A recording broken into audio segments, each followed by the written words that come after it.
તિબેટમાં આવેલા 7.1ની તીવ્રતાના શક્તિશાળી ભૂકંપથી ભારે તબાહી મચી છે. જ્યાં ભૂકંપનું કેન્દ્ર બિંદુ નોંધાયું છે તે ટીંગરી ગામમાં 1000 ઘર જમીનદોસ્ત થઈ ગયા છે. 125થી વધુ લોકો મોતને ભેટ્યા છે. 7000ની વસ્તીવાળા આ વિસ્તારમાં ફક્ત 3 કલાકમાં 50 આફ્ટરશોક અનુભવાયા. એ જાણવું જરૂરી છે કે તિબેટ દુનિયાનો સૌથી ઊંચો વિસ્તાર છે. તે સમુદ્રની સપાટીથી 16,000 કિલોમીટર સુધીની ઊંચાઈ પર આવેલું સ્થળ છે. હવે સ્વાભાવિક રીતે સવાલ થાય કે આખરે આ ભૂકંપ આવે છે કેમ, તો તે પણ જાણી લઈએ.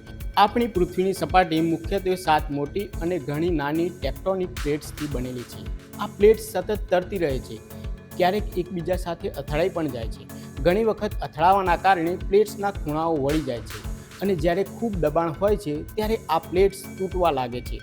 આવી સ્થિતિમાં નીચેથી નીકળતી ઉર્જા ધરતીની બહાર નીકળવાનો રસ્તો શોધે છે અને આ ડિસ્ટર્બન્સના કારણે ભૂકંપ આવે છે. હિમાલયના પર્વતીય વિસ્તાર નીચે પણ 2 ટેક્ટોનિક પ્લેટ્સ આવેલી છે, જેમાં એક ભારતીય અને બીજી યુરેશિયન છે. ભારતીય પ્લેટ ઉત્તર તરફ આગળ વધી રહી છે અને યુરેશિયન પ્લેટ સાથે અથડાઈ રહી છે.